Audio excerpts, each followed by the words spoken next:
Le choix de doigt, c'est bienvenue dans le groupe de coloriage. Et voici les formations sur ce coloriage. Ce que je fais.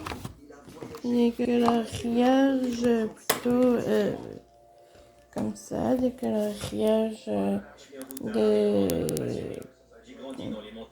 comme le mandala avec des filles et des reines.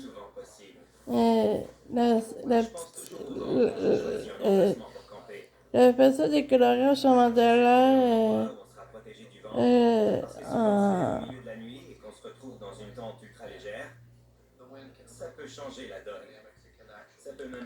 on appelle ça des coloriages mandala de sirène. C'est vraiment beau. C'est là que j'ai commencé. Et c'est là que j'ai commencé à colorier. Et à jaune. J'ai fait de la randonnée avec mon sac à dos sur 5 continents différents, dans plus de 30 pays autour du monde. J'ai toujours su comment me comporter dans la plupart des situations, sauf cette fois-là.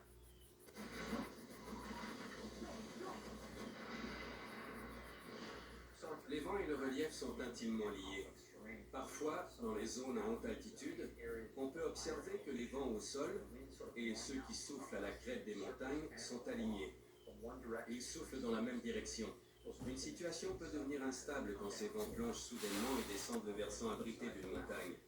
Ces vents accélèrent dans la pente et prennent de la vitesse en s'engouffrant dans la vallée. Si on est au pied de la vallée, ça peut être dangereux. Les scientifiques se sont longtemps demandé pourquoi les vents cycloniques ne déracinaient pas toujours les arbres. Des études ont confirmé qu'il existe un point de rupture magique. Le vent doit souffler à un minimum de 150 km/h pour briser un arbre, quelle que soit sa taille ou son diamètre. C'est vrai que le vent est capable de renverser des arbres, mais tout dépend du type d'arbre.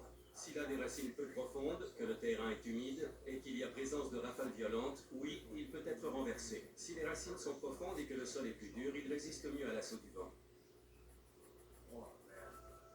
Nous sommes en juin 2012. L'aventure qui commence est prometteuse.